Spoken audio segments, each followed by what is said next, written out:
மரியாதைக்குரிய முன்னாள் அமைச்சர் செல்லூர் ராஜு அவர்களை பின்னுக்கு தள்ளக்கூடிய வகையில் திரு செங்கோட்டையன் அவர்கள் விஜய் அவர்களை முதலமைச்சராக அது நிரந்தர முதலமைச்சராக சொன்னது வேடிக்கையாக இருந்தது. 2025ஆம் ஆண்டினுடைய சிறந்த நகைச்சுவையாக இருந்தது. திருப்பூர் மாவட்டத்தில் குறிப்பாக காங்கேயம் சட்டமன்ற தொகுதிக்குட்பட்ட காங்கேயம் நகராட்சியில் வாரசந்தை கடை திறப்புலா மற்றும் தினசரிக்கான கடை திறப்புலா என்கிற வகையில் இன்றைக்கு ஏறத்தாழ சுமார் 9,65 லட்சம் ரூபாய் மதிப்பில் இன்றைக்கு கட்டி முடிக்கப்பட்டு இன்றைக்கு அதை திறந்து வைக்கப்பட்டிருக்கிறது. இதற்காக நிதி ஒதுக்கிய மாண்புமிகு முதலமைச்சர் அவர்களுக்கும் மாண்புமிகு துணை முதலமைச்சர் அவர்களுக்கும் மாண்புமிகு நகர்ப்புற உள்ளாட்சித்துறை அமைச்சர் அவர்களுக்கும் இந்த நேரத்தில் தொகுதி மக்கள் சார்பாக நன்றியை தெரிவித்துக் கொள்கிறேன்.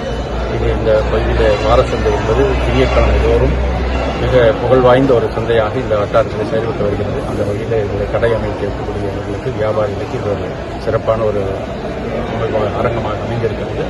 அதே நேரத்தில் பொதுமக்கள் வந்து மழை காலமாக இருந்தாலும் சரி வெயில் காலமாக இருந்தாலும் நிம்மதியாக பொருட்களை வாங்கி செல்வதற்கு இது உகந்த வகையில் மேற்கூரை அமைக்கப்பட்டு மிக சிறப்பாக அது அமைக்கப்பட்டு இன்றைக்கு பயன்பாட்டுக்கு ஒப்படைப்பதாக திறந்து வைக்கப்பட்டது. அதேபோல் தினசரி ஏற்கனவே தினசரி மார்க்கெட் கடைகள் இருந்தாலும் கூடுதலாக தேவைப்பட்டது என்கிற வகையில் ஏறத்தாழ 47 கடைகள் இந்த வாரசந்தையை பொறுத்தளவு ஏறத்தாழ 294 கடைகள் வியாபாரிகள் இங்கே பயன்படுத்தலாம்.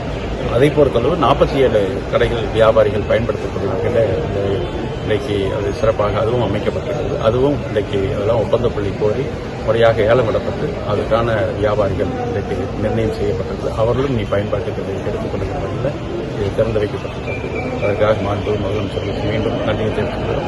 சமீபத்தில் மாண்புமிகு முதலமைச்சர் அவருடைய உத்தரவின் அடிப்படையில் நம்முடைய நகராட்சிக்கு தனியாக ஒரு அலுவலகம் தலைவர் மற்றும் உறுப்பினர்கள்லாம் அமர்ந்து பணிகள் செய்வது தலைவர் ஆணையர் பொறியாளர் எல்லாம் அமர்ந்து பணி செய்வதற்கு அந்த அரங்கம் சிறப்பாக அலுவலகம் கட்டி முடிக்கப்பட்டு 3 கோடியில் அதுவும் பயன்பாட்டுக்கு கொடுக்கப்பட்டது.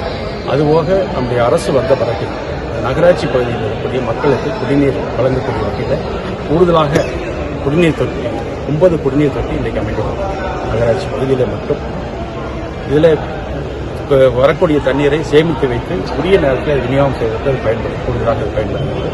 அதே நேரத்தில் பைப்லைன் அமிர்த் என்கிற திட்டத்தின் அடிப்படையில் இன்றைக்கு பைப்லைன் ஏறத்தாழ மொத்தமாக அதற்கு மட்டும் 36 கோடி ரூபாய் நிதி ஒதுக்கப்பட்டு அந்த பணிகளும் இன்றைக்கு நடந்திருக்கிறது. விரைவில் அதுவும் பயன்பாட்டுக் கொண்டு வருகிறது.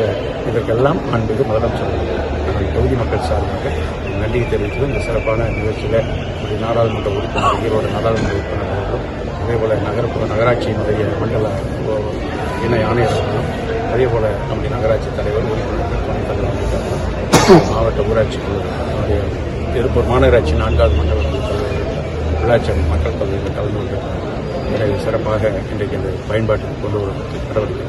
அந்த வகையில் இன்றைக்கு செல்லூர் ராஜு அவர்களை மரியாதைக்குரிய முன்னாள் அமைச்சர் செல்லூர் ராஜு அவர்களை பின்னுக்கு தள்ளக்கூடிய வகையில் திரு செங்கோட்டையன் அவர்கள் விஜய் அவர்களை முதலமைச்சராக அது நிரந்தர முதலமைச்சராக சொன்னது வேடிக்கையாக இருந்தது. 2025ஆம் ஆண்டினுடைய சிறந்த நகைச்சுவையாக இருந்தது.